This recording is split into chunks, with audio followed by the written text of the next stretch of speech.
Então, eu agradeço muito, muito o convite da Hebraica, Silvia, Jorge, Stephanie, agradeço ao meu querido amigo aniversariante do dia, Moisés Fux, que está aqui, lá do Rio, que eu fiz o evento As Segundas Intenções com eles há um mês, mais ou menos, mas eu e Moisés já estabelecemos aí uma amizade que parece que é de anos, enfim, é um prazer estar aqui. Eu já fiz algumas palestras para diferentes comunidades judaicas, obviamente, mas sempre é uma coisa diferente, o tempo passa, tem mais pesquisa, tem mais coisa para mostrar e tem mais informação. Então, eu agradeço todos que estão aqui.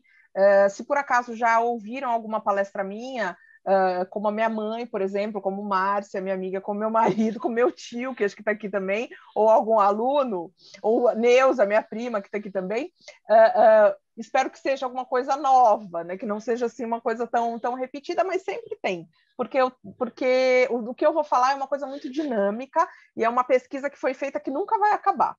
Então, é isso. O que eu gostaria de fazer com vocês hoje, então, depois de agradecer, eu vou falar um pouquinho sobre as minhas pesquisas e sobre judaísmo e espiritismo, e depois eu gostaria muito de ouvir vocês. Então, porque sempre a gente tem assuntos interessantes para discutir, histórias para ouvir.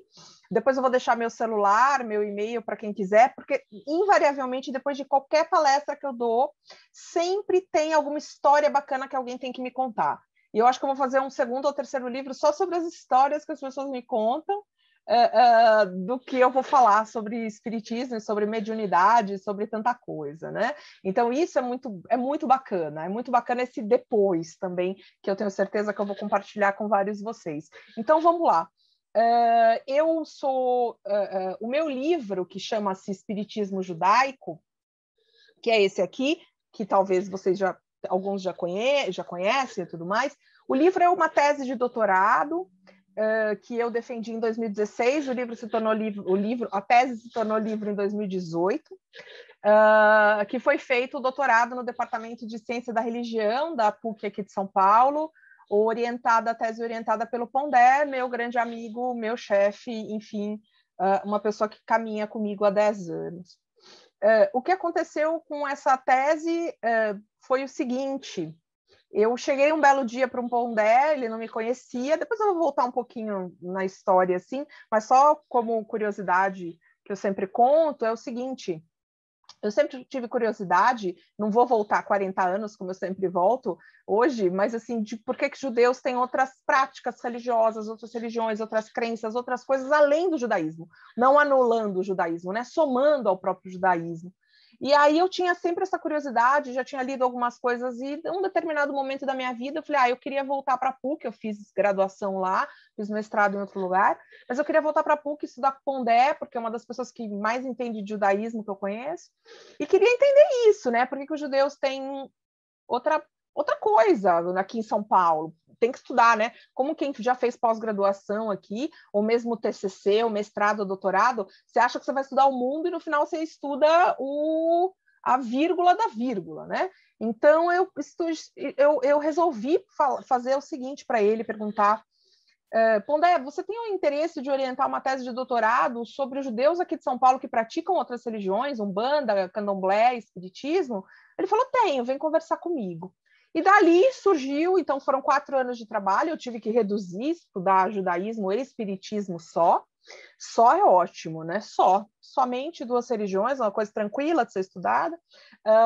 E aí foi o que aconteceu com a tese, e que é o livro, e se Deus quiser eu estou fazendo, na realidade eu comecei ano passado um pós-doc, um pós-doutorado é um estágio, não é nenhum título, o pós-doutorado é a coisa mais simples, é um estágio de pós-doutoramento na PUC de Minas agora, com outro orientador para estudar judaísmo, umbanda e candomblé, coisa que eu deixei parada durante esses anos e eu tinha que voltar e estudar. E se Deus quiser vai sair um outro livro o ano que vem, se a pandemia deixar eu fazer pesquisa de campo, enfim, aquelas coisas todas que eu não vou entrar nesse mérito. Mas vamos lá. Eu queria, antes de entrar no judaísmo e no espiritismo, falar uma coisa muito, muito, muito, muito, muito importante, que nenhuma religião é estática. As religiões não são estáticas, as religiões são movimento, as religiões se adaptam, as religiões atravessam os séculos, a maioria delas, algumas surgiram há 50 anos, por exemplo, mas as religiões elas se modificam, as pessoas se modificam, as pessoas mudam os seus líderes, mudam as práticas, algumas coisas permanecem, mas a maioria delas se movimenta. Isso não quer dizer evoluir ou involuir, quer dizer mudar. As religiões mudam. Ponto. Judaísmo, cristianismo, islamismo. Ah, mas a gente está enfim, pensando num judaísmo do século XIX, como o racidismo, do século XVII. Não, tudo mudou, tudo foi recriado. O racidismo, por exemplo, que existia na Europa, ele morreu na Segunda Guerra e foi recriado um outro racidismo com Lubavitch, por exemplo. Tá bom? Isso é um assunto para outro dia, mas é isso. As religiões se movimentam.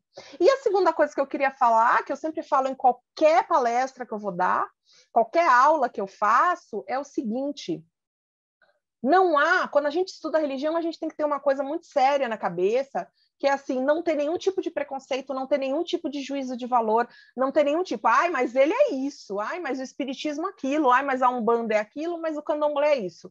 Eu sou meramente uma pesquisadora, uma acadêmica, uma cientista. O que a gente acha ou deixa de achar, aí eu sempre falo, o problema não é meu. Não é meu. A pessoa fala assim para mim, André, mas eu não concordo que os judeus podem ter práticas espíritas.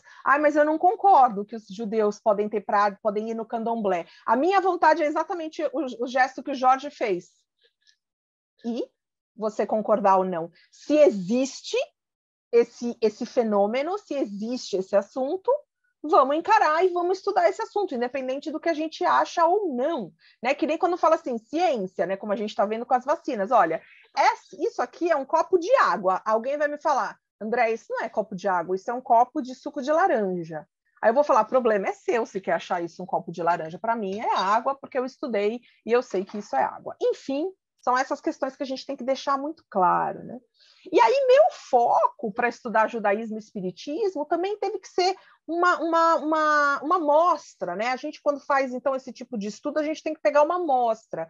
Claro que eu queria estudar os judeus de São Paulo, do Rio, de Belém, de Manaus, de um monte de cidade. Só que é absolutamente impossível fazer pesquisa de campo, porque a minha ideia era fazer pesquisa de campo, frequentar os lugares, morando em São Paulo. Então, morando em São Paulo, a minha opção foi: vou estudar judeus que moram em São Paulo, de descendência ashkenazi da Europa do Leste, que não são ortodoxos, que são seculares, que são laicos, e que que frequentam ou que praticam, como vocês queiram falar, o espiritismo.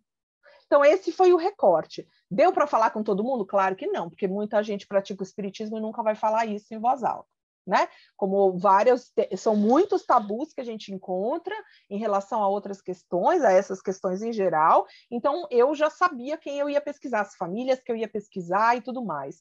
Mas, assim, também é outra questão. É absolutamente impossível fazer uma pesquisa quantitativa. Quantos judeus no mundo têm outras religiões? Nos Estados Unidos até que dá. Enfim, alguns países da Europa, mas aqui no Brasil é absolutamente impossível, porque se bater na porta o censo e falar assim, oi, você além de judeu tem outra religião? A pessoa nunca vai falar, tá? Muito difícil isso acontecer.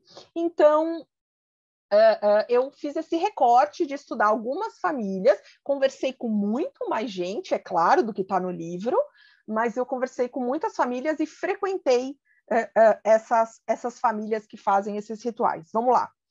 Também uma outra questão que eu acho que todo mundo aqui que é de comunidade judaica, ou enfim, a gente tem que tomar cuidado, são muitas comunidades dentro de muitas comunidades. Quando a gente fala a comunidade judaica de São Paulo, gente, qual comunidade judaica?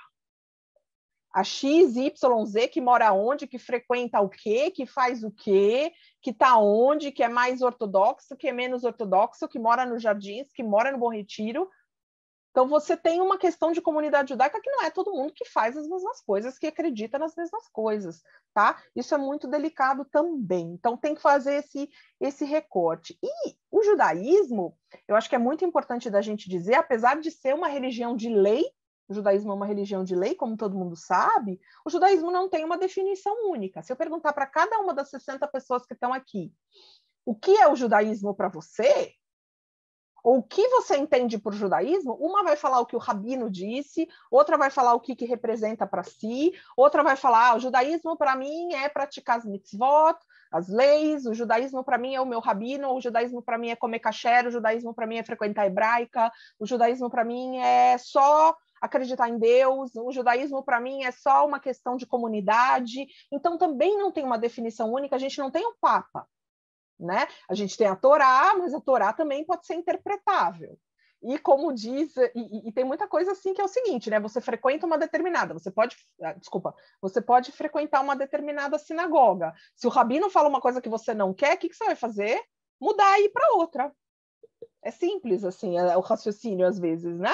Então, quer dizer, às vezes você não precisa aceitar tudo que aquele rabino fala, você vai para uma outra comunidade que aquilo te diz mais respeito, aquilo é mais interessante para você. Então, no judaísmo, a gente tem muito isso, né? O Newton Bonder, em 2015, escreveu uma carta aos judeus. Eu não sei se vocês chegaram a ler na época, tal. E ele falava que, para ele, judeu era aquele que pertencia a uma comunidade. Essa era a definição que ele levava.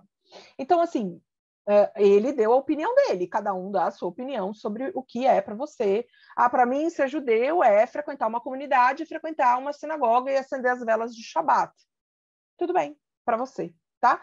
Para mim, judeu, para eu fazer essa pesquisa, aí você pergunta, André, mas qual judeu que você entrevistou? Como é que você sabia? Eu falei, para mim, judeu é aquele que se diz que é. Quem sou eu para falar você sim, você não, você sim, você não? Não, para mim é aquilo que você fala que você é, então você é para mim, eu posso conversar com você e posso fazer pesquisa com você. Não importa isso. Como diz a filha do Amos Oz, a Fania Oz, que escreveu aquele belíssimo livro com o pai, Os Judeus e as Palavras, que eu recomendo demais para quem não leu ainda, chama Os Judeus e as Palavras, do Amos Oz e da Fania Oz. Ela deu uma entrevista logo que eles lançaram o livro e ela falou assim, para mim, se a pessoa fala que ela é judia e ela quer encarar essa loucura toda, problema dela, que ótimo, já está ótimo de problema, de pepino numa vida só. Então, tá bom, tá bom. Além disso, gente, o judaísmo também não é necessariamente, não precisa ser encarado necessariamente como uma religião. A gente pode entender como uma cultura, como uma nacionalidade, como uma civilização, como uma etnia, como tudo junto, dependendo de onde você vai, de que filósofos e de que pensadores você vai. Tem uma filósofa, acho que ela não é filósofa, ela é cientista política de Princeton, chamada Leora Batnitsky, ou Leora Batnitsky. Ela escreveu um livro chamado Como o Judaísmo se tornou uma religião. Não tem tradução em português ainda. How Judaism Became a Religion, que eu sempre falo desse livro. E ela falou assim, até o iluminismo europeu, até o século XIX, o judaísmo era religião, cultura e nacionalidade. Então, você junta aí, depois com o corte do iluminismo, que os judeus tinham que ter um papel na sociedade, aí os judeus alemães se encaram como alemães e só tem uma religião judaica. Então, você tem aí toda uma discussão sobre o assunto.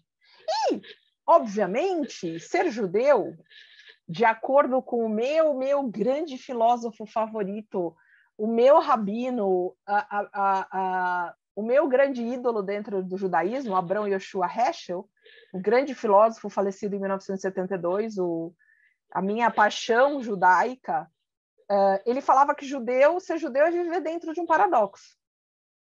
Ser judeu, para ele, é viver dentro de polaridades, entre duas coisas sempre. E quando você entende que ser judeu é viver num paradoxo, viver em conflito, viver com problemas, será que eu devo, será que eu não devo, entre isso e entre aquilo, você pode ficar tranquilo e continuar vivendo. Então, ser judeu tem essa coisa, né, de tentar entender o que é isso, o que eu posso, o que eu não posso, o que eu sei, o que eu não sei. Heschel falava isso, que era viver dentro de um paradoxo. O homem tem que ter esses paradoxos e esses problemas, né? Enfim.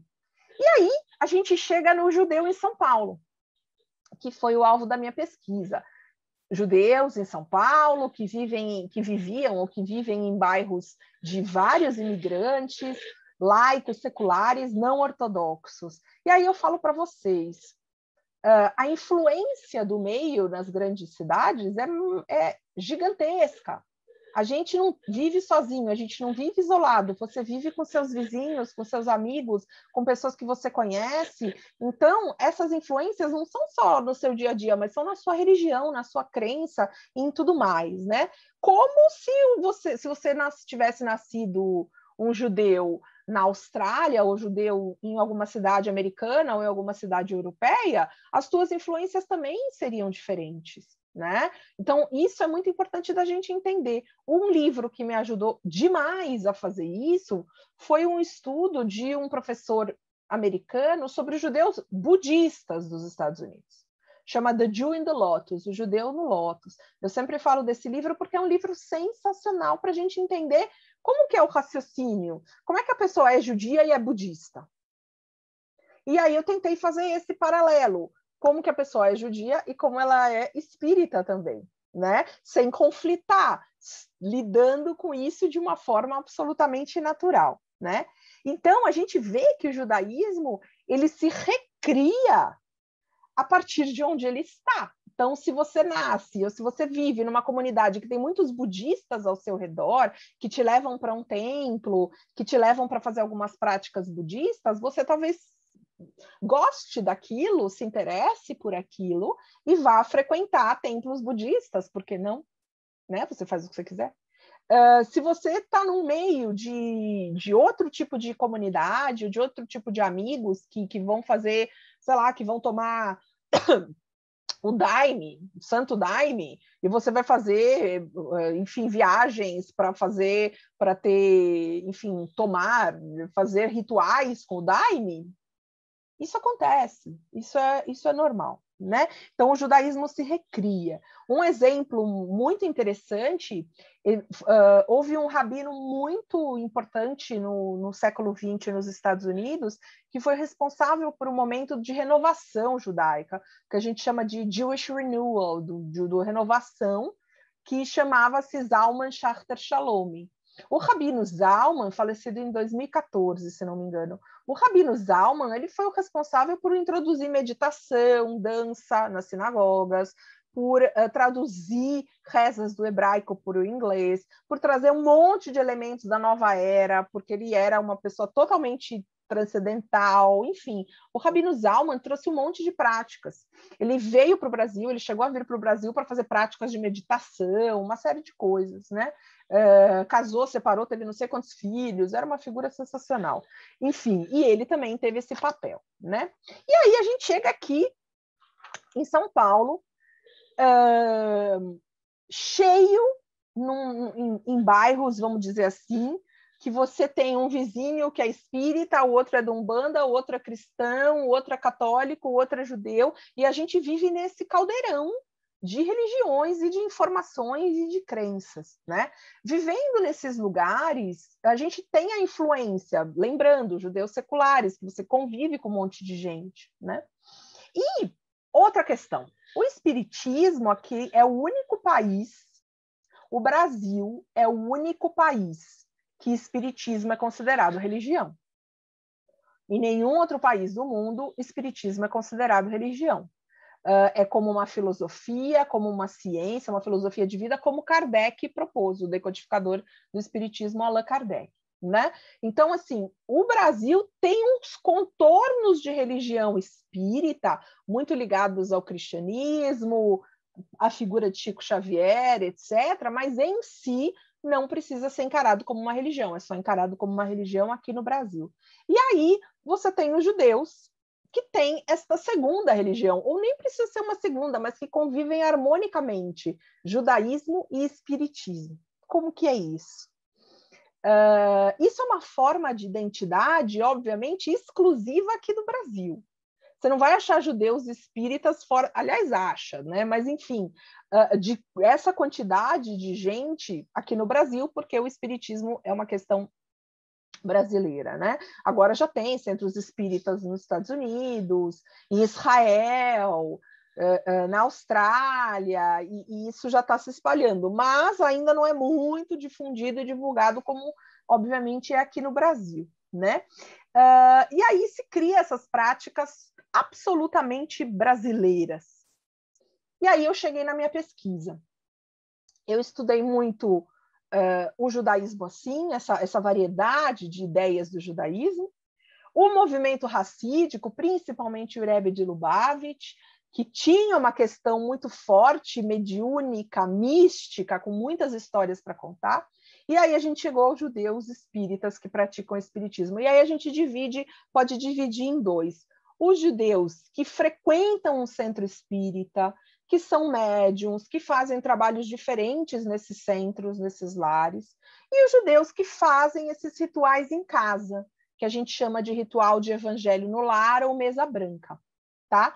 E aí eu precisei optar como é que eu ia estudar isso quando eu comecei a estudar. E eu optei por fazer um estudo na casa dessas pessoas. Em vez de ir em federação espírita, frequentar, claro que eu fui na federação, vi algumas coisas, fui em vários centros espíritas que me chamaram para ver de tudo que vocês imaginam, mas eu tinha que fazer um estudo muito sistemático, né? Para todo mundo que já estudou, já fez uma graduação, pós, a gente tem que focar e fazer um estudo muito sistemático para entregar para a banca e para ser aprovado e para ter título, né? Porque senão não vale nada.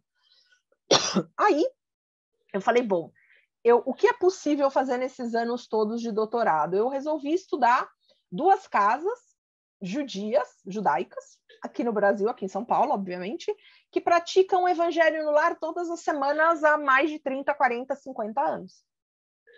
Então, toda segunda e toda quinta, eu frequentei essas casas para ter uma ideia. Então, foram anos de pesquisa, tá? Mais de 5 anos, porque eu comecei até antes do doutorado a estudar. Então, muitos anos indo naquelas casas para entender como é que os judeus estavam aí, né? Bom, o que aconteceu? Então, foram todas segundas e quintas durante muitos anos, e aí foi muito, muito interessante, porque essas famílias praticavam, enfim, tinham tem essa religião espírita até hoje, faziam o evangelho no lar, fazem o evangelho no lar até hoje, e isso já tinha vindo de pais e avós, às vezes, que vieram da Europa do Leste, encontraram no espiritismo aqui uma filosofia maravilhosa, se encontraram nesse espiritismo, encontraram práticas espíritas que faziam total sentido com a vida delas, e aí resolveram fazer essas práticas. Então, numa das famílias que eu estudei, isso existe há mais ou menos 70 anos, e um pouco mais, acho que 80, e na segunda família que eu estudei há mais ou menos 50, 60 anos, semanalmente, tá? André, por que você só estudou 2 famílias? Porque, gente, a semana tem 7 dias. Para ir casa espírita mais de 2 vezes na semana, ir trabalhando, e estudando, e fazendo doutorado, e com família, não dava. Você mexeu? Oi? Não pode mexer. E aí não tinha como, né, gente? Porque assim, eu sempre brinco, né? Porque tinha semana que eu falava mais com morto que com vivo. Porque você tinha que estudar, você tinha que trabalhar, tinha que fazer isso, aí segunda e quinta noite você falava com um monte de entidade. E fala, né? Para quem André, não. interrompendo um pouquinho, o que é evangelho no lar? Vou explicar agora. Então, assim, o ritual de evangelho no lar ou mesa branca é o seguinte: desde que Kardec fundou ou decodificou o Espiritismo, o Espiritismo é uma religião muito organizada, muito organizada. Então, as pessoas fazem o ritual de evangelho no lar uma vez na semana. O que é isso? Um dia na semana, sempre no mesmo dia, sempre no mesmo horário, as pessoas se reúnem em volta de uma mesa, daquela casa, geralmente com uma toalha branca, com os livros de Kardec, o Evangelho segundo o Espiritismo, o Livro dos Médiuns, o Livro dos Espíritos e tal. No Brasil, obviamente, com os livros de Chico Xavier também, com 2 dois grandes objetivos. Primeiro, estudar a doutrina espírita através desses livros, tá?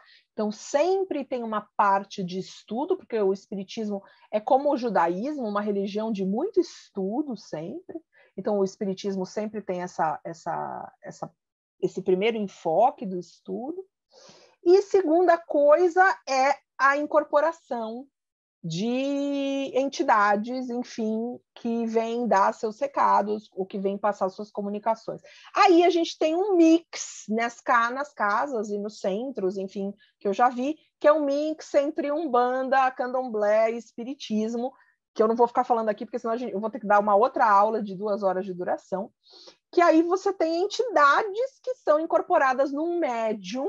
Médium é aquela pessoa que incorpora, esse tipo de médium que eu estou falando, e que são entidades que vêm naquela casa há muitos anos, ou que podem ser espíritos de luz, podem ser pessoas conhecidas daquela casa que já faleceram e que são incorporadas ali, que vêm dar recados, que vêm falar com as pessoas. Preto velho, índios, pombagiras, aí a gente já entra na Umbanda, mas esse sincretismo brasileiro está sempre presente. Então, são esses dois momentos, esse evangelho no lar, ou essa que eu estudei, né? Esses rituais, tem um momento de estudo e tem um momento de incorporação. E aí, a gente vai caminhando para a minha fala final, para a gente começar a discutir aqui, que é o seguinte, Andréia, mas por que as pessoas buscam o espiritismo? O que falta, às vezes, no judaísmo, o que falta, às vezes, no cristianismo, o que falta, às vezes, no ser humano para ele buscar o espiritismo? Pensem comigo. O ser humano, todos nós, passamos por momentos difíceis na vida. O que a gente pode chamar até de contingência. O que é isso? Ninguém vive aqui, as nossas 66 pessoas que estamos aqui, com certeza, cada um de nós já passou por algum momento difícil. Com certeza, ou senão não viveu. Mas algum momento difícil a gente passou.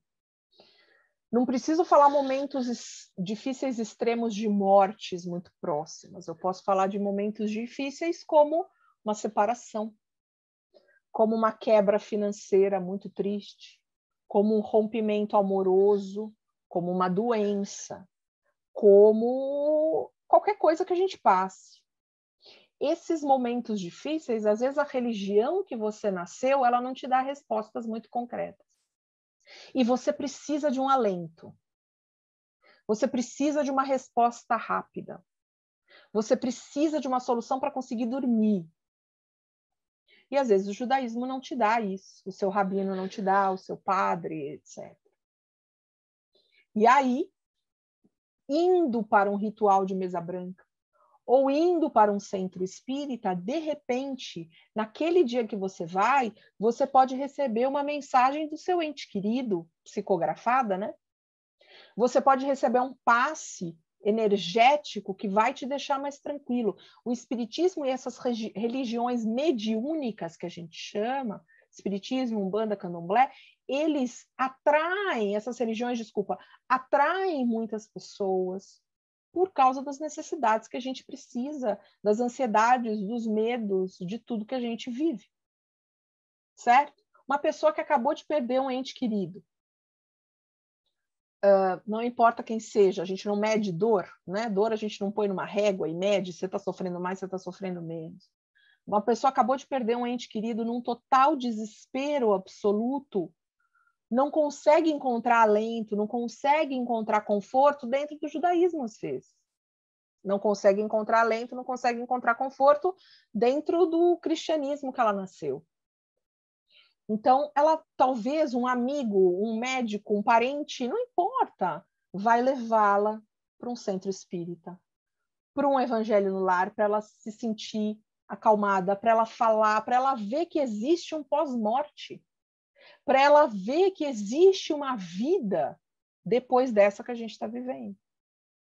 E aí, essas coisas atraem e funcionam, porque a gente é humano, a gente sofre, a gente precisa desse alento, certo?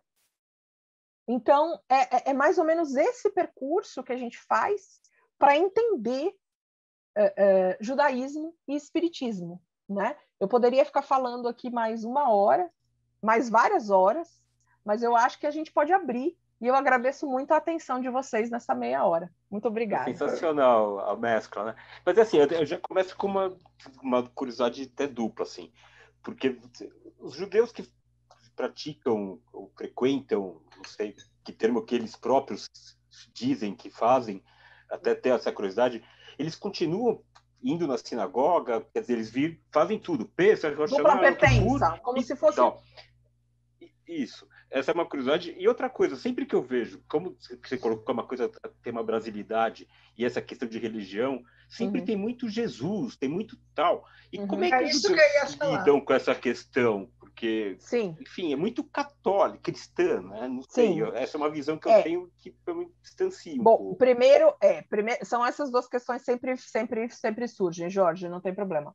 A primeira, sim, nenhum judeu que eu conversei ficou menos judeu depois que espiritismo, tá? Se a gente pode até colocar isso numa escala, né? Quem é a gente para colocar uma escala? Você é mais judeu ou menos judeu? Não tem isso. Mas assim, eu vejo que parece que uma coisa reforça a outra. Esse judeu que eu entrevistei, por exemplo, que frequenta a sinagoga em Rosh Hashanah e Yom Kippur, que acende velas às sextas-feiras e só ou faz o Seder de Pessach, ele continua fazendo e ali as práticas espíritas, não tem muito. Segunda questão, Jesus.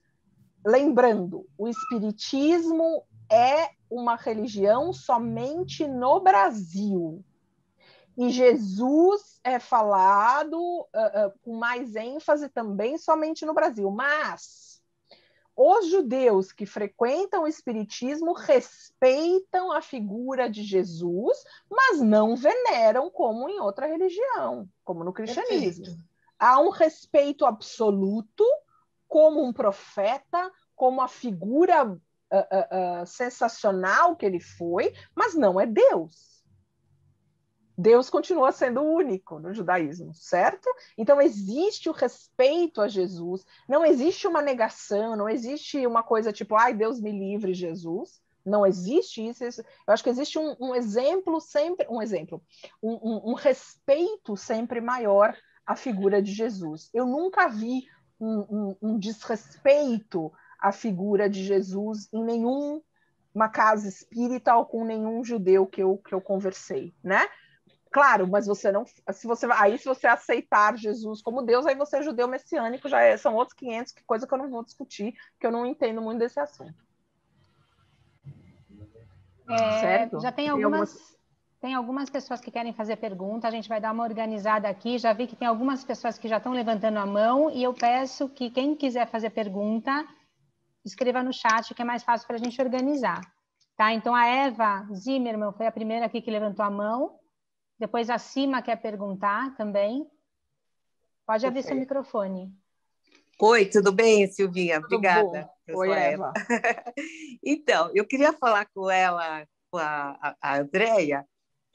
Qual o nome dos pais dela? Que ela é Kogan? Bernardo e Ida. Porque eu tenho tios Kogan, os irmãos Kogan de São Caetano. Você é parente deles? Não. Não. Só esse aspecto. E eu queria te falar que meu pai, ele era espírita também, judeu. Então, eu sei tudo sobre essa história. É maravilhoso o que você está falando. Então, ele era judeu, fazia todas as práticas judaicas, mas ele era espírita, ele frequentava a sessão espírita, e ele nos passou uma coisa muito boa, que eu acho que toda religião é espírita. Por que é religião? Porque tem o espiritismo. Se você não acredita que existe uma vida além da morte, você não tem religião. Então, eu acho muito bacana isso que você está fazendo. Eu vou ler teu livro também. Leia, Eva. Muito bacana. Eu acho que isso é uma realidade, Eva, porque assim, antes de eu, sem querer me achar gostosona, não é isso que eu estou falando, né? Mas assim, alguém precisava escrever essa história, porque a gente vê muito isso e ninguém tinha coragem de escrever e de falar. E eu acho que se eu escrevesse isso, ou se alguém escrevesse isso de uma forma não acadêmica, não ia ser levado a sério, sabe? Mas eu falei, não, tá aqui, é um doutorado que foi publicado, que foi aprovado, então você pode ler que é isso que existe. Muito bacana. Eu conheço isso de criança, que eu sei. E não tem nenhuma coisa contra a outra, é uma coisa claro que única. não. É Olha, muito legal, muito legal. Como eu disse para a Silvia, para o Jorge, para a Stephanie,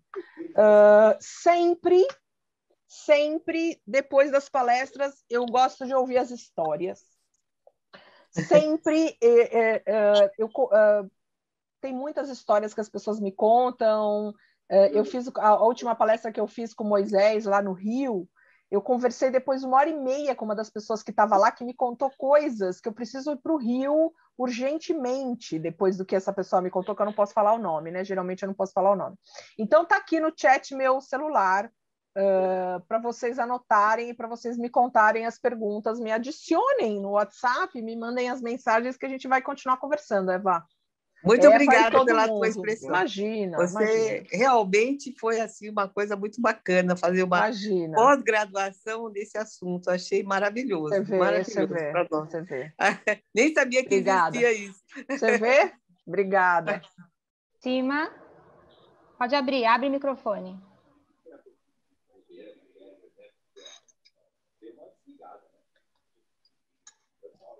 Enquanto a Cima está abrindo, eu vou te fazer uma pergunta que está aqui no chat, Andréia, que também é a minha curiosidade. Quero saber se ela estuda Cabala e se ela vê semelhança entre eles. Bom, essa é uma pergunta que é sempre feita e que é essencial, eu deveria ter falado, mas vamos lá.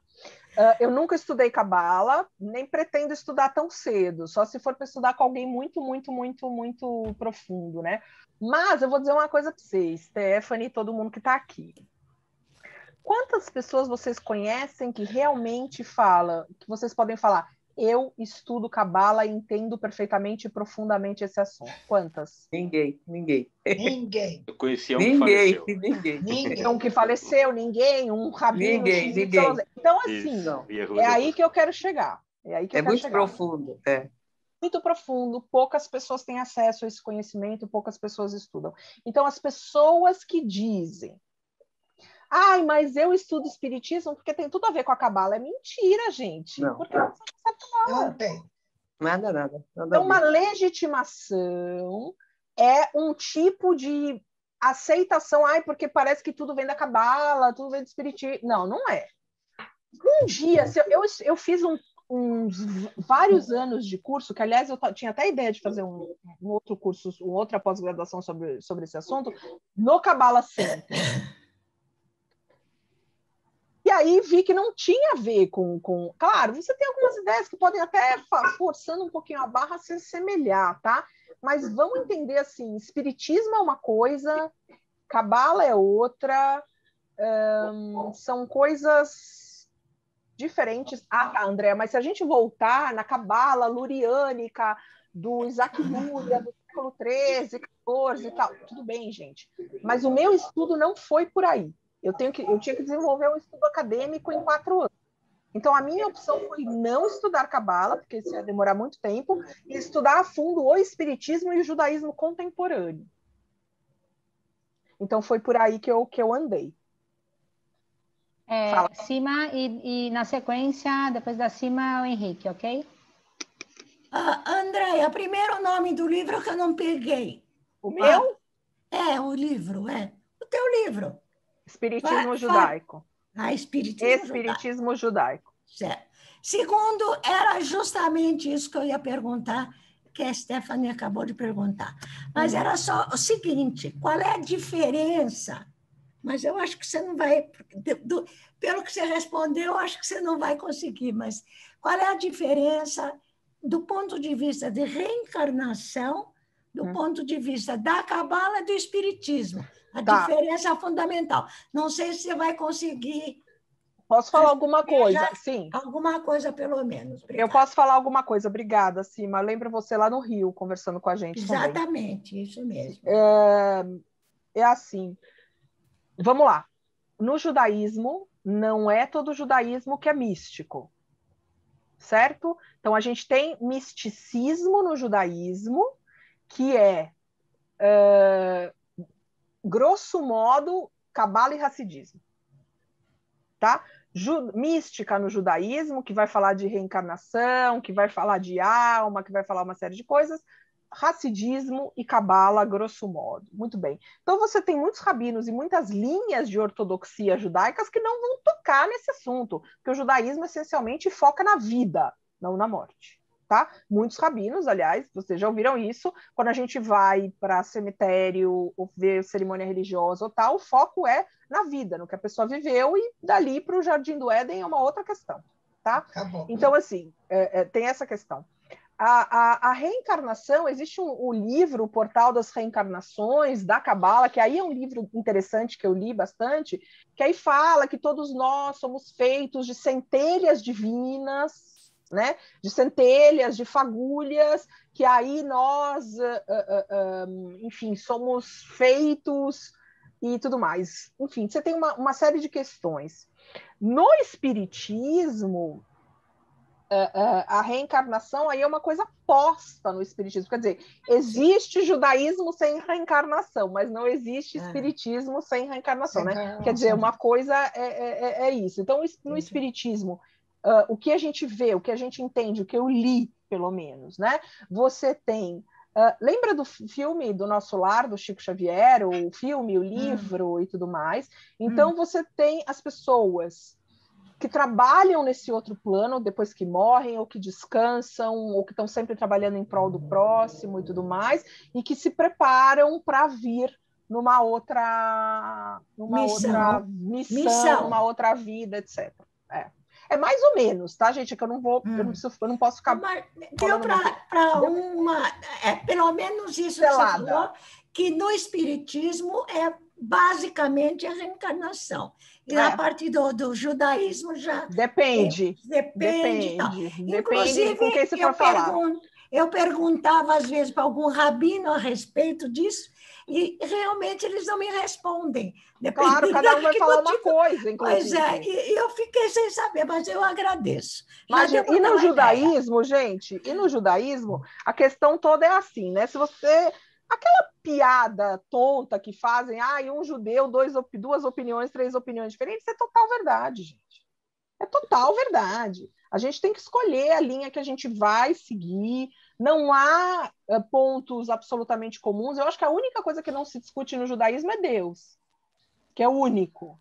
O resto é colocado em discussão. Cada rabino vai falar uma coisa, certo? Então, quando fala assim, mas o judaísmo acredita em tal coisa, o judaísmo não acredita em tal coisa, é muito amplo a gente fazer esse tipo de statement, né? De afirmação. Né? Agora, Henrique Klasmer e depois Henrique Oliveira.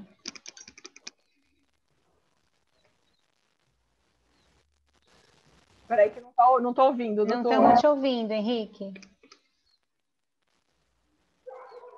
Não.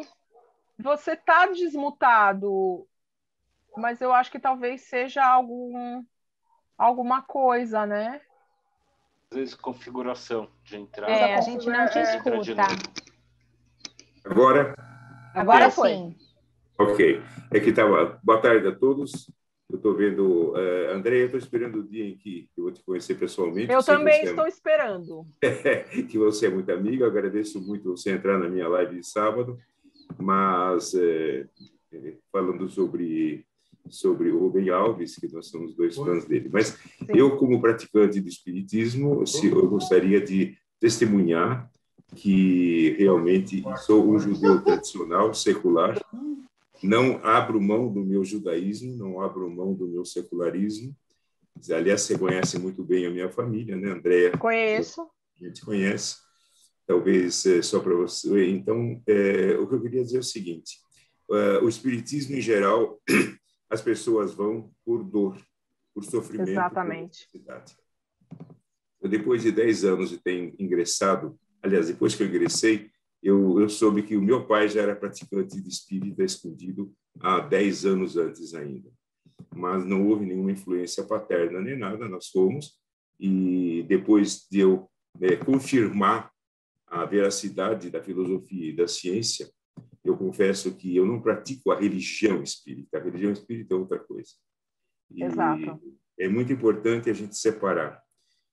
Os estudiosos dizem que no Brasil o espiritismo não estaria fincado se não fosse o cristianismo.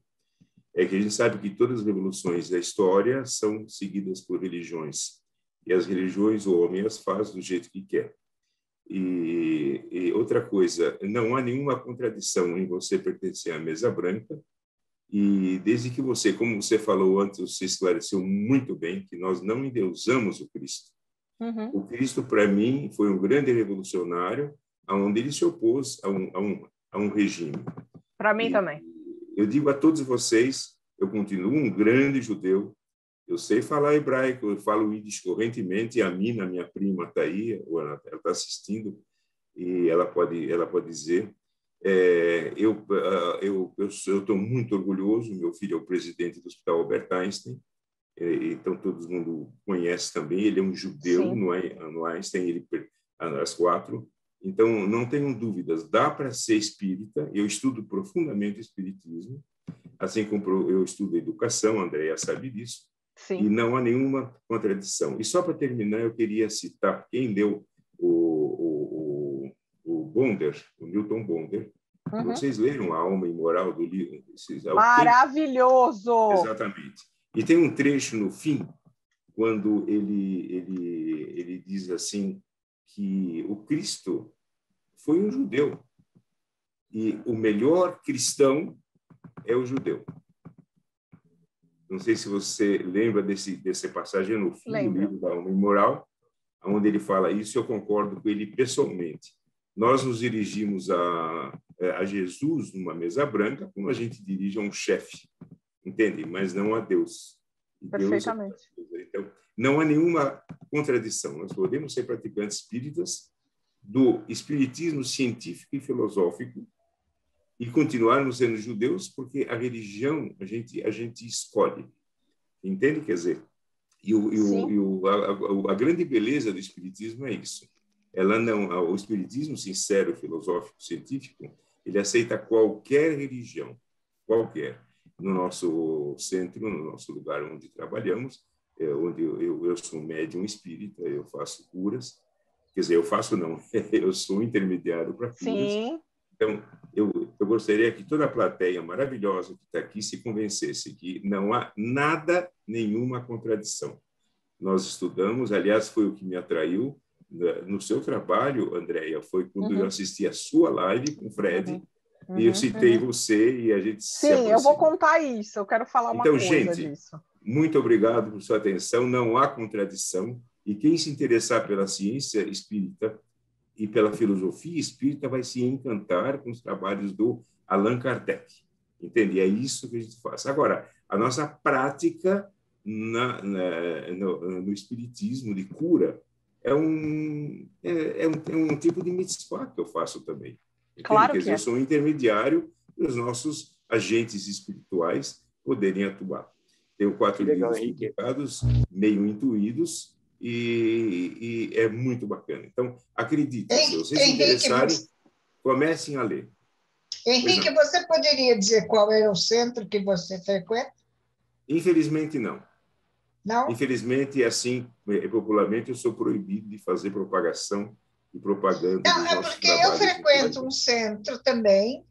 Mas não, tudo bem, a senhora pode agir. Mas eu não posso dizer, talvez em petit comité, se a senhora me liga, aí eu posso lhe dizer. Mas eu estou proibido de fazer qualquer tipo de propaganda. Não. Qualquer coisa, de qualquer forma, Henrique, seu depoimento foi Nós podemos falar. Qualquer coisa, me manda um WhatsApp, Silvia, e aí eu falo também com você. Eu quero falar uma coisa para o doutor Henrique, que é a seguinte. O ano passado, depois, para quem quiser, eu passo o link. Ele fez uma live no começo de julho do ano passado para um canal chamado Spirit Reflections, de um amigo em comum nosso chamado Fred. E aí uma pessoa falou assim para mim, Andréia, o Dr. Henrique Klausner falou de você nessa live. Eu falei, de mim? Porque eu eu sou muito amiga do Sidney, filho dele, presidente do Einstein, nosso herói, praticamente meu herói, Sidney, e da Meire, enfim, de tantos milênios, de muitos anos. E aí quando a gente faz um trabalho acadêmico, a gente nunca, e a gente não se leva às vezes muito a sério, quando a gente é citado. Então, quando o Dr. Henrique falou na live, de acordo com o livro da Andrea Kogan, eu chorei horas, porque além dele falar de mim, assim, tipo, a cientista Andrea Kogan, eu falei, nossa, você imagina, você faz um doutorado, você é séria, mas outra pessoa citar você com tanto gabarito, não é tanto. E segundo, ele fez a live e eu fui ver no dia do aniversário do meu pai, que meu pai faleceu faz 3 anos e pouco, e essa live foi no dia do aniversário do meu pai que eu vi. Eu estava muito, muito sentida, muito emotiva, e eu vi a live e ele falando de mim. Então foi um encontro, assim, foi muito, muito profundo isso. Então depois a gente pode conversar, e a gente, por causa da quarentena, a gente ainda não se encontrou.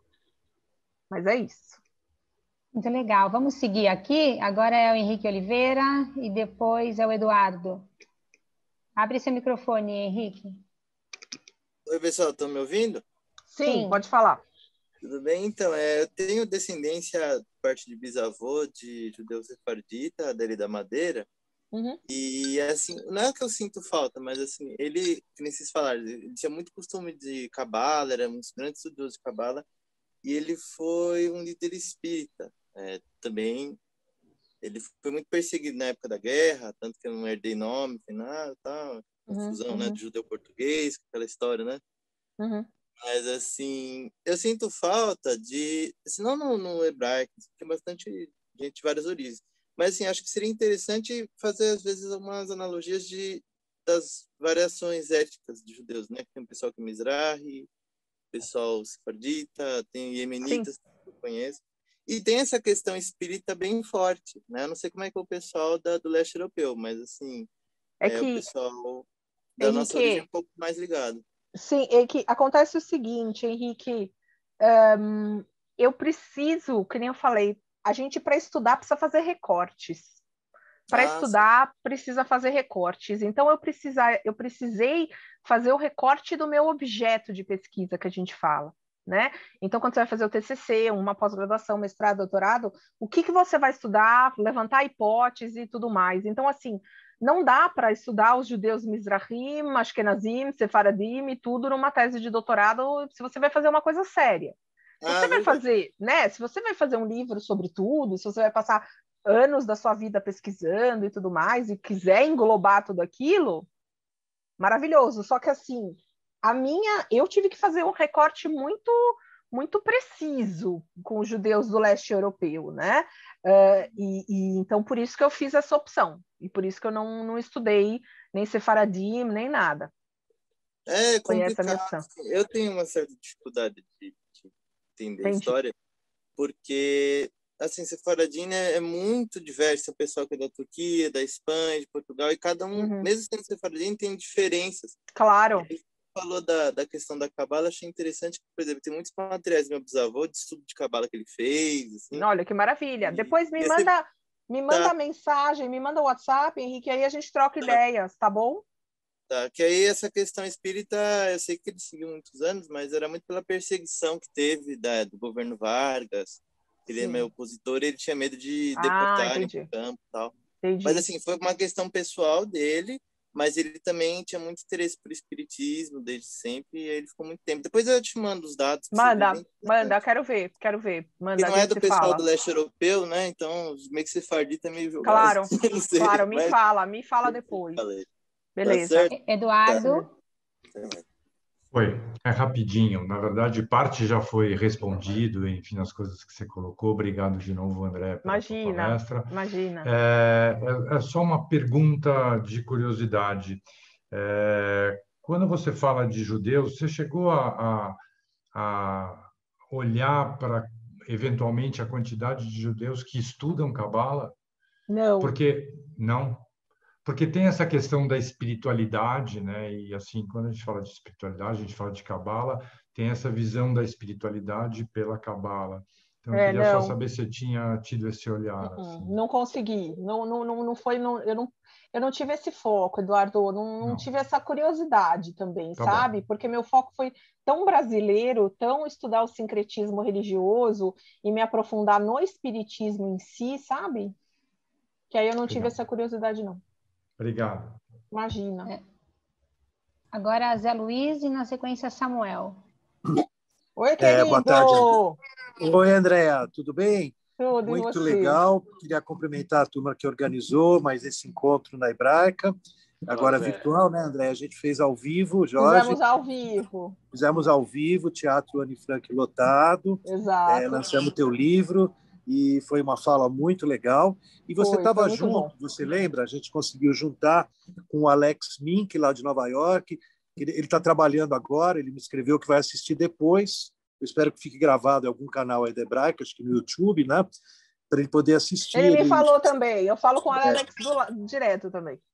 Então, eu queria puxar uma pergunta aqui. Você falou que no teu pós-doutorado, né, e quando a gente fez um encontro teu com o Alex, a gente tinha você com o espiritismo e o Alex com a vivência dele no Rio de Janeiro dos judeus que vão para candomblé, outras formas afrodescendentes, né?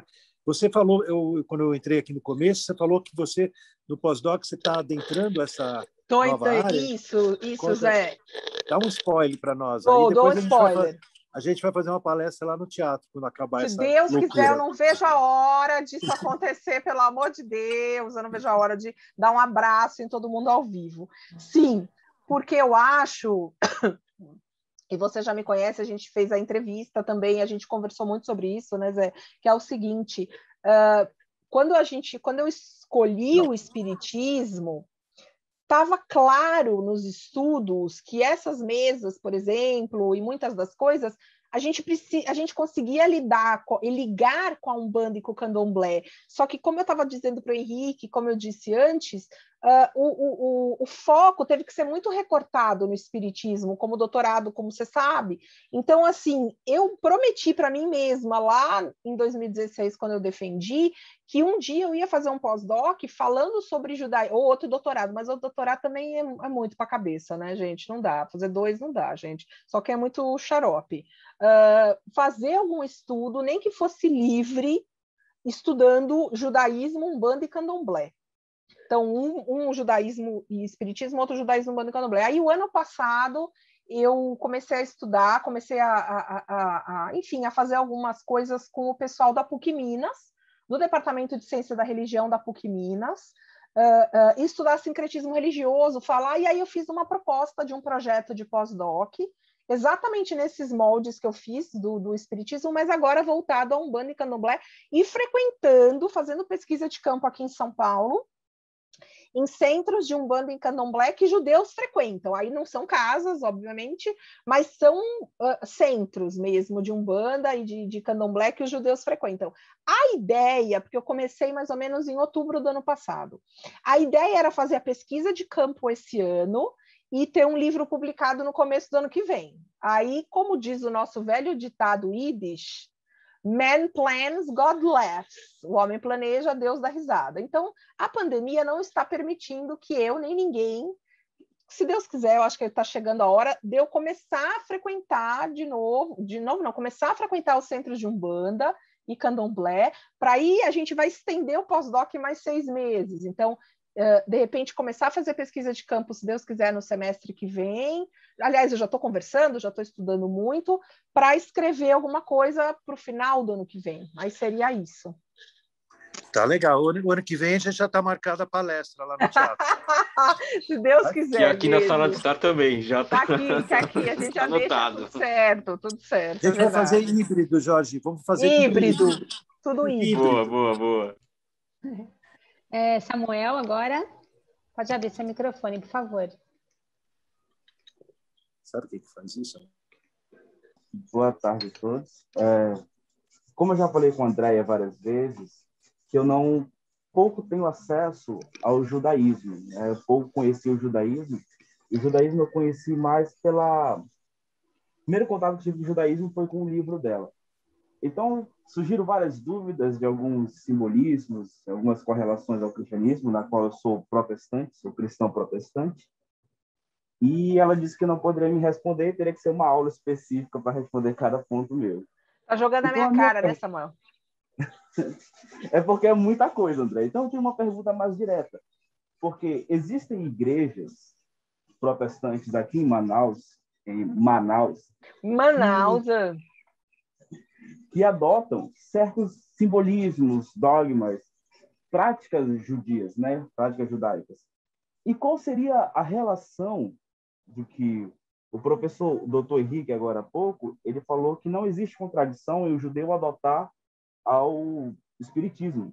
Sim. E o judeu que adota ao cristianismo? Como seria a relação dele? Se ele seria excomungado por ele adotar o cristianismo? Como seria essa ideia? Situações bem dramáticas você coloca, né, Samuel? Bem dramáticas. Bom, primeiro assim, olha, o cristianismo focando em Deus, em Cristo como Deus, aí você já tem um judeu que não é judeu, digamos assim, porque judaísmo não existe Cristo. Então a gente vai até o Antigo Testamento, né? Então você tem essa divisão de Antigo Testamento, que para a gente é a Torá, os 5 livros de Moisés, e, enfim.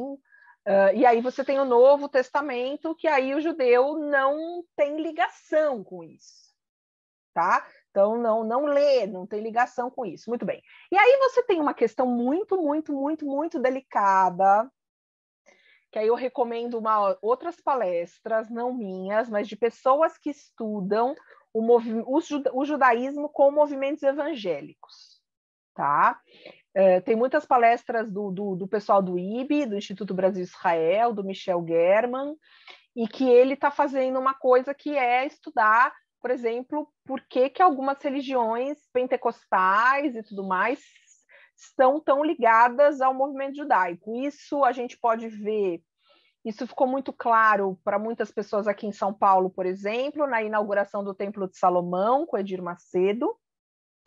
O Templo de Salomão é como se ele quis recriar, como diz o nome, o Templo de Salomão. Ele apareceu vestido de rabino, com talita e tudo mais, para dar como se fosse um tipo de legitimação, já que os judeus são o povo escolhido, é o povo escolhido, então nós, protestantes, também somos ligados ao judaísmo e somos escolhidos assim mesmo, porque a gente está do lado deles.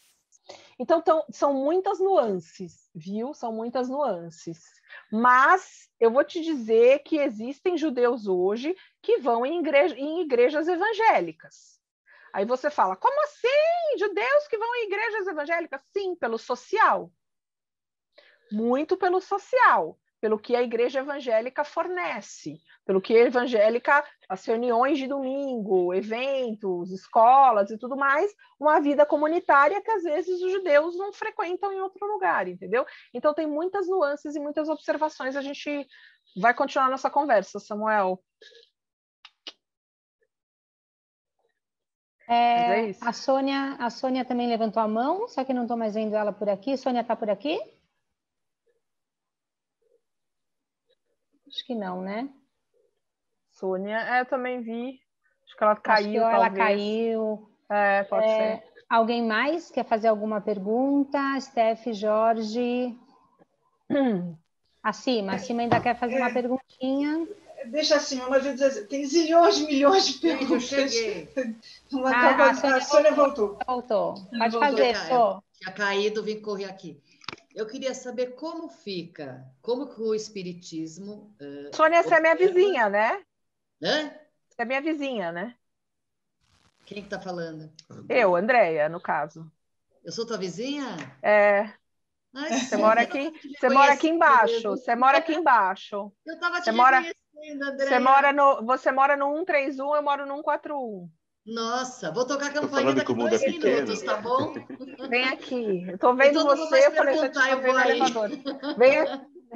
Depois acabou a palestra, toca a campainha. Pode falar. Eu falo 2 vezes, eu tô adorando isso, hein?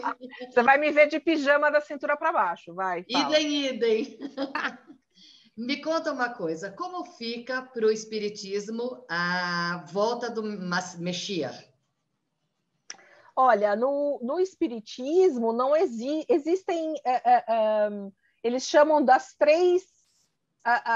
3 heróis, dos 3 revolucionários, que seria Jesus, Moisés, mas não existe esse Messias, né? Não existe esse retorno que eu saiba, né? Porque o mundo no Espiritismo é algo que está em constante transformação, em constante renovação, em constante aprimoramento. Essa é uma palavra que se usa bastante. Em constante aprimoramento. Então, não depende de um ser humano voltar ou de alguma coisa como o Messias. E no judaísmo também, né? O Mashiach não necessariamente precisa ser uma pessoa, ele pode ser uma época, ele pode ser uma entidade, ele pode ser alguma coisa maior.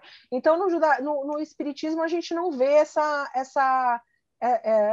palavra Messias, que eu saiba. Muito, pelo que eu estudei, eu estou tentando ver meus arquivos mentais.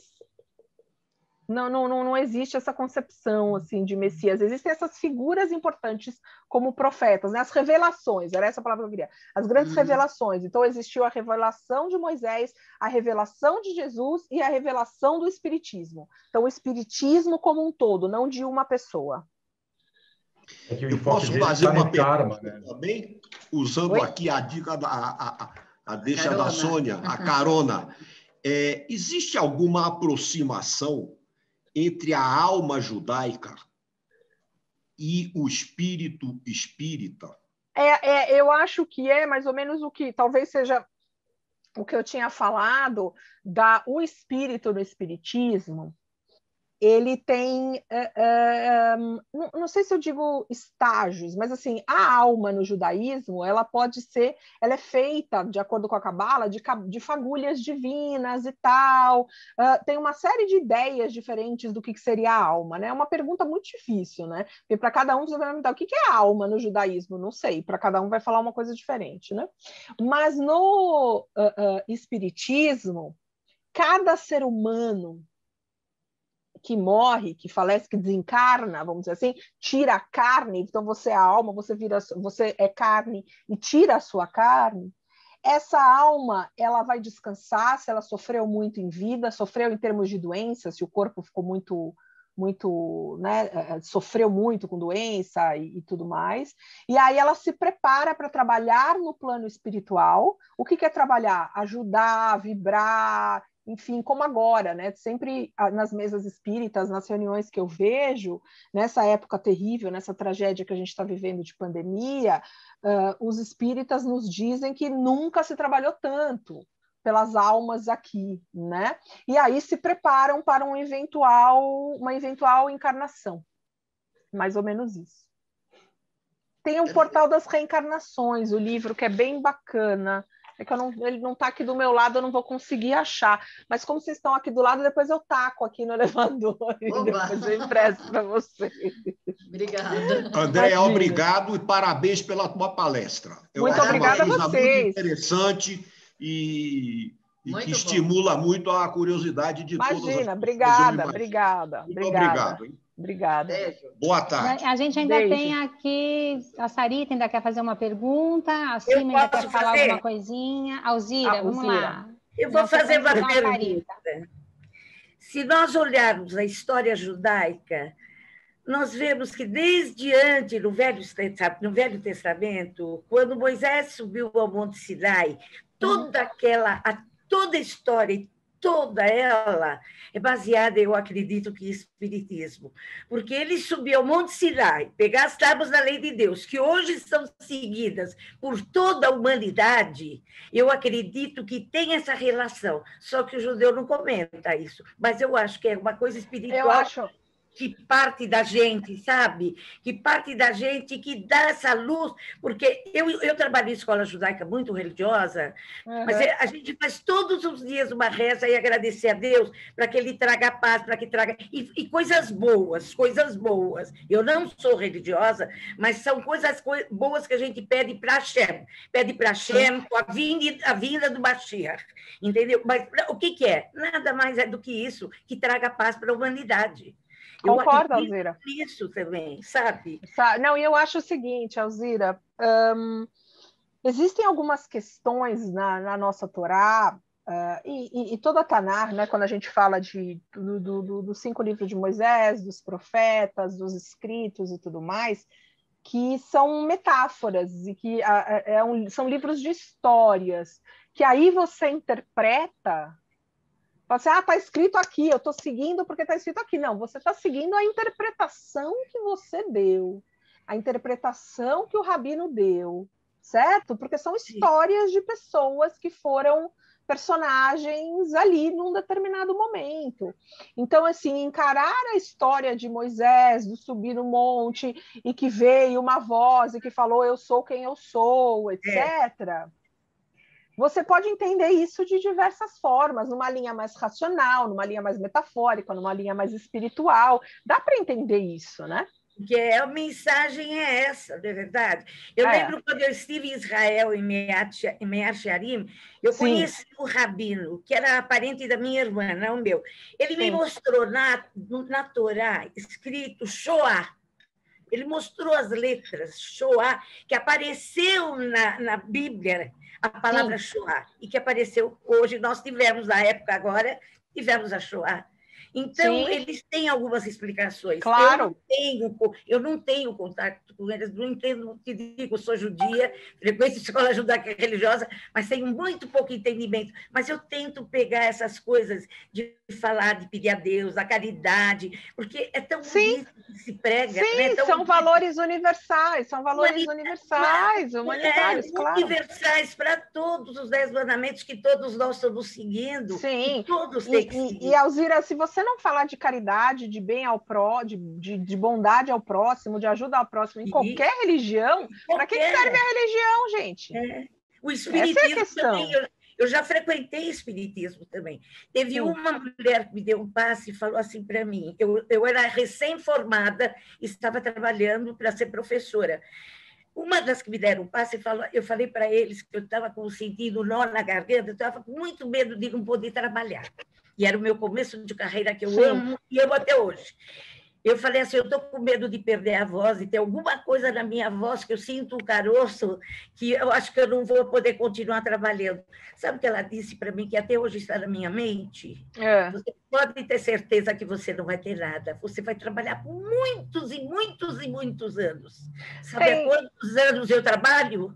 Estou dando aula para criança ainda? 61 anos. Alzira, tem umas pessoas... Kardec falava, e tem muitos aqui que sabem mais do que eu, como o doutor Henrique aqui falou, Kardec falava, e isso eu estou falando como cientista mesmo de tudo que eu estudei, não necessariamente por outras questões, mas se você vê nos livros, se você estuda, ele dizia que todos nós temos mediunidade. O que quer dizer essa mediunidade? Algumas pessoas trabalham ou não, né, essa mediunidade. O que quer dizer? Você ouve, ou você sente, ou você sonha, ou você... Essa era a minha pergunta que eu ia fazer para você, sobre mediunidade. Mas eu não quero interromper, eu faço depois da Alzira. Eu vou te falar, tá? Eu vou ver se você se eu não respondo já, Anitta. Então, assim, todos nós temos isso e algumas pessoas conseguem desenvolver isso e outras não, né? Então, assim... eu também já tive algumas questões que aí o universo nosso material não explica. Talvez muitos de nós que estejamos aqui, a gente tem alguns sonhos, algumas coisas, eu não tenho nada, tá? Eu estou dizendo André, eu só consigo estudar isso porque eu não tenho nenhum tipo de mediunidade, nunca desenvolvi, e não tenho nem intuição feminina. Eu brinco que nem intuição eu tenho. Nossa, eu acho que esse lugar está... Não tenho isso, não tenho nada disso. Eu acho que por isso que eu sou cientista e porque eu estudo o que eu estudo. Muito bem. Mas eu vejo das pessoas falarem, e nas experiências que eu tive nas casas e nos centros, de falarem coisas assim desse nível, né, Alzira, que tocam a gente a vida inteira, e fala assim, como é que essa pessoa vai saber? Mas ela tem isso, né? É verdade. E eu sinto isso. Eu acho que só pode ser, não é possível, né, ter ouvido falar uma coisa dessa. E até hoje eu estou... muito bonito. Posso só aproveitar? Perguntar? Aproveita, claro. Sim. Essa mediunidade, eu tenho em casa, e eu queria saber se a pessoa não desenvolve, ou ela faz tudo para não desenvolver, sabendo que precisa desenvolver, que isso vai fazer bem para ela, mas por alguma razão ela não quer desenvolver. Às vezes tem esse bloqueio, e ela sofre com isso, com isso, sofre muito, porque você percebe por atitudes, por reações, que essa pessoa é forte. Eu já vi essa pessoa num centro espírita se incorporar, eu fiquei assim muito chocada, e aí eu percebi que realmente essa pessoa tem essa mediunidade, mas só que ela não desenvolve, sofre, né? Sofre. André, a pessoa sofre muito com isso, porque sofre. parece uma perseguição. Tem aquela fala, Anitta, que é assim, o mestre vem quando o discípulo está pronto. Né? Então, às vezes, o mestre quer dizer esse ensinamento mediúnico, talvez como um todo, que aí a pessoa tem que estar preparada, mas existem algumas barreiras, até de como a pessoa foi criada, de como a pessoa foi, o que a pessoa estudou, que ela coloca algumas barreiras. Quantas histórias a gente ouve? A gente estuda muito, eu estudo muito pós-morte e mediunidade, né? Não eu, mas nos outros, né? Eu tenho um grupo de pesquisa lá na PUC que estuda isso. E aí a gente vê que muitas das pessoas, por exemplo, crianças com amigos imaginários, crianças que falam de vidas passadas, tem até um documentário muito interessante no Netflix, né? O Vida Após a Morte, que eu recomendo demais. E aí que essas famílias, Anitta, dessas crianças, algumas são muito sensíveis, os pais são muito sensíveis e entendem isso como uma mediunidade, às vezes entendem como uma doença psicológica e travam essa criança com remédio, com uma série de coisas. Então, é tudo dependendo de como isso é criado, de como isso é levado. Ou a pessoa também tem uma outra questão, né, que é o medo. Exatamente. É o medo. O medo é paralisante. Então, a pessoa... Quantas e quantas pessoas eu já conversei que a pessoa teve um sonho premonitório, ou que a pessoa está conversando com você e ela vê alguma coisa do lado, ou a pessoa fala alguma coisa e ela não lembra que ela falou e ela fica em pânico. Então, assim, esse tipo de mediunidade a pessoa não tem coragem de enfrentar. Então, quer dizer que ela não está preparada para estudar. E aí, sim, no espiritismo, as pessoas encaminham essa pessoa que começa estudando aos poucos, para ela se sentir bem e para ela se proteger, porque essas pessoas podem ter níveis de ansiedade muito, muito sérios, não conseguir dormir, insônia, uma série de coisas, né? Nossa, imagina. A gente está quase acabando. A Sarita, peraí, só, Gel, a Sarita queria fazer uma perguntinha ainda. Eu passo para ela mesmo. Ah, tá bom. E aí a gente vai ter que chegar no fim, infelizmente, né? Porque é um assunto que a gente podia ficar aqui falando horas, né? A gente faz uma segunda rodada. Faz uma segunda. E tá, contigo, abre o microfone. Pode ser. Eu quero saber se o judaísmo não acha desaconselhável entrar em contato com os espíritos, porque tem espíritos. Eu escutei alguma coisa assim, que os espíritos melhores eles estão mais elevados e que a gente entraria em contato só com espíritos que estariam em sofrimento, não sei o quê, e se como que o judaísmo acolhe essas crianças, por exemplo, que têm mediunidade. Tá, Sarita, eu vou te recomendar um livro que vai sanar todas as suas dúvidas e sanar a dúvida de um monte de gente aqui. É um livro que foi editado pela comunidade Shalom, junto com a CIP, chamado A Alma Sobrevive? A Alma Sobrevive, uma jornada judaica da vida após a morte, vivendo com propósito, do rabino Eli Kaplan Spitz. Esse livro a gente traduziu, que eu digo porque eu ajudei na tradução, há mais ou menos uns 2 anos, tá? Ele foi publicado, ele é em inglês, ele foi traduzido há 2 anos, e o Rabino Spitz, ele fala exatamente sobre todas essas questões, Sarita. E o mais interessante que ele, para mim, eu acho que ele fez muito sentido, porque ele é assim, ele dividiu o livro dele em capítulos neste sentido. O judaísmo permite a fala com os mortos? Capítulo 2, regressão. Ele fez um treinamento com aquele Brian Weiss, Muitas Vidas, Muitos Mestres, com aquele cara que falava de vidas passadas, né? Então, ele fez um treinamento com ele. Mediunidade e judaísmo, reencarnação e judaísmo, que diz a Torá. Então, ele fala muito de todos esses aspectos, tá? Eu te recomendo demais. Pelo site da comunidade Shalom, eu acho que você compra porque não tem em livraria. Muito bem, falando nisso, como que se acolhe? Isso é muito individual, Sarita, muito individual, muito, muito, muito individual. Você vai ter, porque não é uma coisa judaica, então você vai ter famílias que acolhem aquela criança, entendem aquilo porque já estudaram, porque têm empatia e tudo mais, e vão ter famílias que vão olhar para a criança que vai ter algum tipo de mediunidade ou que vai ter algum tipo de premonição e que vão levar a criança num psicólogo, vão tomar remédio, que o filho está ficando louco, e vão internar e tal. Então, isso é uma coisa muito, muito, muito pessoal, depende de como a pessoa vai lidar com isso, sabe? E como os pais, como eu estava falando para a Anitta, né? Como os pais estão preparados ou não para lidar com aquilo, o medo, ou a coragem, o enfrentamento. Isso é muito de família para família, sabe? De rabino para rabino, de comunidade para comunidade, de família para família, não tem uma posição única, não. É uma judiação, às vezes, né? Porque, por exemplo, eu tenho uma amiga que, quando ela é espírita, judia espírita, e quando o filho dela era pequeno, o filho dela falava assim para ela: quando eu era outra pessoa, quando eu lutei na guerra, o filho dela tinha 5 anos, ele falava, quando eu lutei na guerra, e aí ela, sabe, ela espírita, ela tinha entendido que o filho dela tinha morrido, talvez, na Segunda Guerra Mundial.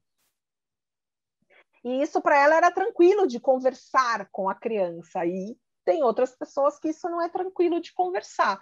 Então o menino sempre conseguiu falar, e vai ter outros pais que vão falar, besteira, não fala mais isso, não quero mais ouvir. Então é um assunto, eu acho que super delicado, viu? Eu acho muito delicado. Interessantíssimo. Aliás, valeu, obrigado, para mim, pelo menos uma aula, acho que para muita gente também, porque assim, tem uma certa distância até por conta disso. Às vezes é medo, é coisa do judaísmo. Claro! Não fazer parte, né? E como a gente sempre termina com uma música... deixa eu falar que vai ter semana que vem. Isso que eu ia te pedir. Estamos alinhados. Vai lá. Desculpa, eu vou te cortar, porque assim, nosso tempo já estourou. Claro, claro.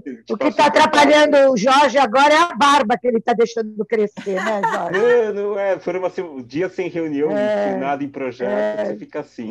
Jorge, estou vendo, estou sabendo, Jorge, estou sabendo. Ô, Anitta, dá bronca nele. Já se viu. Vou deixar essa barba crescer aí. Deixa eu aproveitar aqui, Posso falar um minuto rapidinho? Um minutinho. Bem rapidinho, sim. Para a Andréia. É mais um depoimento para a Andréia. Eu tenho também uma pessoa na família que dirige um centro espírita maravilhoso e que fazem um trabalho social fantástico. Né? Maravilha. Maravilhoso. É excelente saber. Obrigada, excelente saber. Além de ser um grande pediatra. Além de ser um grande... O doutor Henrique conhece, isso mesmo. Muito conheço. É um grande pediatra. Doutor Henrique. Como você, né, doutor Henrique? Eu sou pediatra também. Conheço ele desde que ele nasceu. Doutor Henrique foi pediatra dos meus netos. A minha filha te adora, doutor Henrique, que é a Patrícia Vexer, ela te adora. Ah, claro. Muito obrigado. Manda um beijo para todos. Um beijo, Henrique. Vou mandar um beijo. Pessoal, desculpa aí atrapalhar. Muito obrigado. Eu queria falar o que a gente vai ter na semana que vem. Para quem está vindo aqui pela primeira vez, a gente tem esses encontros todas as terças, às 4 horas. Hoje, excepcionalmente, foi às 3 horas, mas geralmente é às 4. E na semana que vem a gente vai falar sobre técnicas de comunicação para serem usadas no dia a dia. Tá? A gente vai receber a Alexandra Levi, ela é advogada, ela é mediadora e ela é a fundadora da Daily Tools. Então, se vocês tiverem interesse, serão super bem-vindos. E como a gente sempre termina com uma música... Eu agradeço. Agradeço demais, gente. Obrigada. André, foi sensacional. Você foi sensacional. Foi ótimo. Obrigada, eu estou à disposição de vocês. Me encontrem. Como tem celular, tem tudo. De uma segunda rodada. Numa próxima rodada, a gente conta os causos. Isso. Excelente. Boa. Legal. Muito André, bom, parabéns a gente termina com uma música, mas foi difícil hoje, tá? A gente espera que você goste. Porque a gente fica debatendo, a gente é um bando de chato e fica debatendo. Vê se você gosta dessa, espero que você goste. Silvia.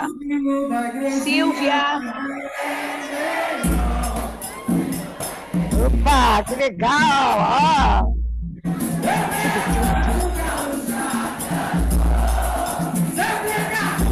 delícia!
Valeu, delícia, maravilha. Respeito com todo mundo, né?